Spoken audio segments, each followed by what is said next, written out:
अब जब आपके साथ वाली कुर्सी पर कोई पापी बैठा हो, कोई नशा करने वाला बैठा हो, कोई झूठ बोलने वाला बैठा हो, कोई व्यभिचार करने वाला बैठा हो, उसको बुरी दृष्टि से मत देखो, उसके जीवन की कमियों को मत निकालो। वो यहाँ पर इसलिए है क्योंकि उसे उद्धारकर्ता यीशु मसीह की जरूरत है, उसके जीवन में पवित्रता की जरूरत है। और बाइबल बोलती है निर्बलों को अपनी संगति में ले लो।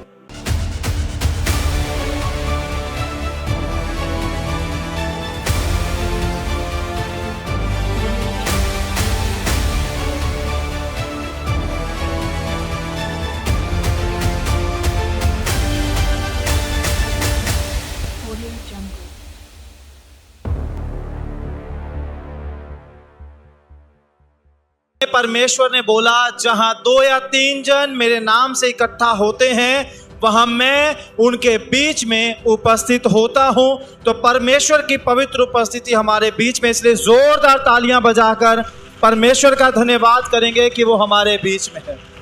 हालेलुया।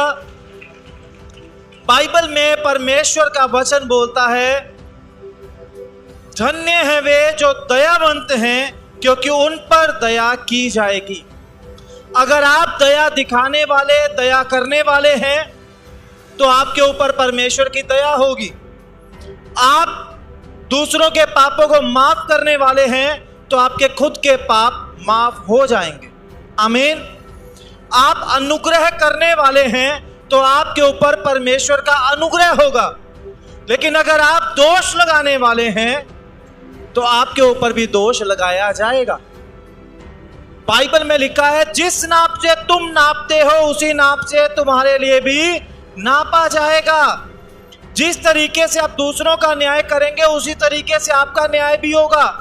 ऐसा नहीं हो सकता मैं दूसरे को बोलूं वो दोषी है, वो पापी है, वो गुनाहगार है, वो झूठा है, वो व्यभिचारी है, वो नशेड़ी है, और उनमें से कोई भी पाप मेरे जीवन में हो तो मेरे ऊपर वो दोष ना लगे। मुझे प्रभु माफ कर दे, प्रभु दया करने वाला, अनुग्रह करने वाला है, प्रभु तू मुझे माफ कर।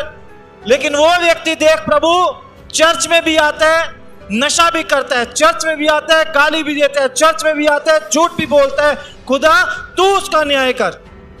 ऐसी प्रार्थना हम नहीं कर सकते। जिस नाप से हम नापेंगे, अगर हम दूसरे के लिए पापों की क्षमा चाहते हैं हमें भी परमेश्वर माफ करेंगे। आमीन। दूसरों के लिए न्याय चाहते हैं तो हमारा भी न्याय होगा। बाइबल में परमेश्वर ने कहा हमें दूसरों का न्याय नहीं करना है। पता है आपको, परमेश्वर के वचन में एक जगह लिखा हुआ है तू कौन है जो दूसरे का न्याय करता है? न्यायी तो एक है। न्याय करने वाला कौन है? वो परमेश्वर है। व्यवस्था देने वाला कौन है? परमेश्वर है। अगर तू दूसरे का न्याय करता है तो तू अपने आप को व्यवस्था देने वाला ठहरा रहा है, और व्यवस्था देने वाला और न्यायी तो एक है, वो परमेश्वर है, वो सर्वशक्तिमान है। आमीन। अभी हमें किसी का न्याय करने का अधिकार परमेश्वर ने नहीं दिया। ये बहुत आसान है। किसी भी व्यक्ति को देखो, उसके जीवन की कमियां ढूंढो और उसके बारे में बैठ के बातें करो। ये बहुत आसान काम है। एक स्टोरी सुनाता हूं, ये रियल है। एक पेंटर ने एक बड़ी अच्छी पेंटिंग बनाई। उसने अपनी तरफ से मास्टरपीस बनाया, बहुत जबरदस्त पेंटिंग बनाई, और उसको बना के उसने एक जगह पर पार्क के पास रखा, और उसके पास उसने साइड में लिख दिया कि जिसको भी इस पेंटिंग में कोई गलती नजर आए वो उस पर मार्क लगा दे, उसको निशान लगा दे, जो भी गलती उसको नजर आए। उसने सोचा शाम को लोग मुझे अप्रिशिएट करेंगे कि क्या जबरदस्त पेंटिंग है, एक भी गलती नहीं है इस पेंटिंग में। वो रखकर चला गया।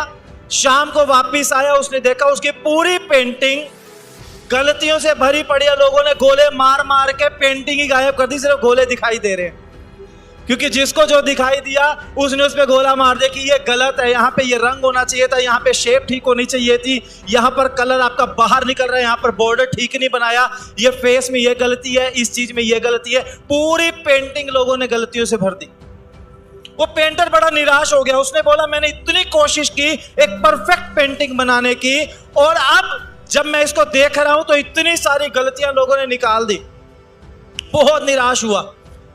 उस निराशा के बाद उसने कुछ दिन बाद फिर से एक पेंटिंग बनाई, पेंटिंग बनाकर उसने फिर से उसी जगह पर रखी। इस बार उसने लिखा कि जिसको भी इस पेंटिंग में कोई गलती नजर आए वो उसको ठीक कर दे। शाम को आया, ना कोई गलती निकली हुई थी, ना किसी ने कुछ ठीक किया हुआ था। ये हमारे दुनिया की सच्चाई है। आज भी ऐसे ही करते हैं लोग। आपके जीवन में, मेरे जीवन में, हम सब के लिए बहुत सारे लोग ऐसे आपके आसपास होंगे जो एक मिनट में आपकी गलती पकड़ेंगे, आपके ऊपर दोष लगाएंगे, आपकी गलतियों को हाईलाइट करेंगे और आपको दूसरों के सामने बुरा बना के खड़ा कर देंगे। या आप भी ऐसा कर सकते हैं, दूसरों की गलतियां निकालना, दूसरों की बुराइयां करना या दूसरों की चुगली करना, दूसरों के जीवन की कमियों को दूसरों के सामने उजागर करना, ये बहुत आसान काम है। लेकिन ठीक करने वाला कोई नहीं मिलता। ठीक करने वाले बहुत कम लोग होते हैं। प्रभु के दास जो पास्टर आपको वचन सिखा रहे हैं वो आपको ठीक करने वाले हैं। उनकी सुनो, उनकी मानो। जो वचन से आपको सिखाया जा रहा है उस वचन को सीखो। हालेलुया। वो वचन आपको ठीक कर सकता है। कमियां निकालने वाले बहुत सारे लोग हैं, ठीक करने वाला कोई नहीं आज की तारीख में। जानते हैं आप वहां पे क्या हुआ है? वहां पर उस पेंटिंग को किसी ने ठीक नहीं किया।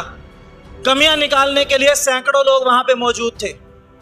वही लोगों ने दोबारा भी देखी होगी पेंटिंग, पर किसी की हिम्मत नहीं हुई।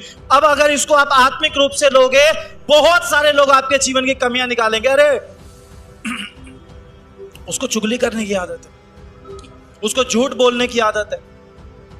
चर्च में सबसे ज्यादा चुगलियां, सबसे ज्यादा बुराइयां लोग आपस में एक दूसरे की करना शुरू कर देते हैं।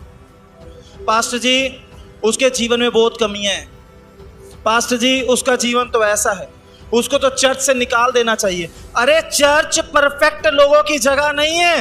चर्च धर्मियों का स्थान नहीं है। चर्च उन लोगों का स्थान है जहां पर पापी आते हैं और धर्मी बनकर बाहर जाते हैं यीशु मसीह के नाम से। आमीन। यीशु मसीह ने बोला मैं धर्मियों के लिए नहीं, मैं पापियों के लिए आया हूं। और बाइबल में लिखा है सबने पाप किया इसलिए परमेश्वर की महिमा से रहित हैं।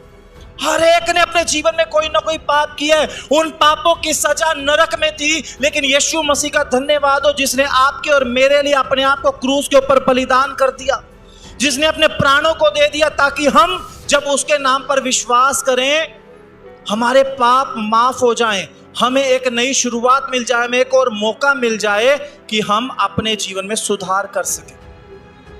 अब जब आपके साथ वाली कुर्सी पर कोई पापी बैठा हो, कोई नशा करने वाला बैठा हो, कोई झूठ बोलने वाला बैठा हो, कोई व्यभिचार करने वाला बैठा हो, उसको बुरी दृष्टि से मत देखो, उसके जीवन की कमियों को मत निकालो। वो यहाँ पर इसलिए है क्योंकि उसे उद्धारकर्ता यीशु मसीह की जरूरत है, उसके जीवन में पवित्रता की जरूरत है। और बाइबल बोलती है निर्बलों को अपनी संगति में ले लो। जो कमजोर हैं उनको अपनी संगति में लो, उनके लिए प्रार्थना करो, उनको परमेश्वर के वचन से सिखाओ ताकि वो कमजोर ना रहे, वो भी यीशु मसीह के नाम से सामर्थी हो जाए। आमीन।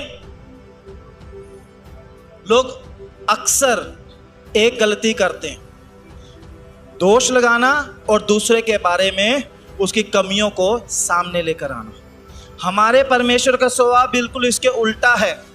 वो ना तो दोष लगाता है हम पर और ना ही हमारी कमियों को उजागर करता है। बाइबल में लिखा है परमेश्वर हमारे पापों को अपनी पीठ के पीछे फेंक देता और मुड़कर नहीं देखता। इसका मतलब क्या है? हमने पापों की माफी मांगी, उसने हमें माफ कर दिया।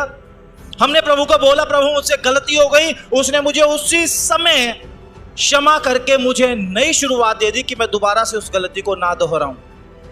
आमीन। अगर आप भी अपने जीवन में ऐसे चमत्कार देखना चाहते हैं तो आप आ सकते हैं लिविंग ग्रेस चर्च दिल्ली में, जो एड्रेस आपको अपनी स्क्रीन पर शो हो रहा है। इस एड्रेस पर आपको आना है। अधिक जानकारी के लिए आप दिए गए नंबर पर संपर्क कर सकते हैं।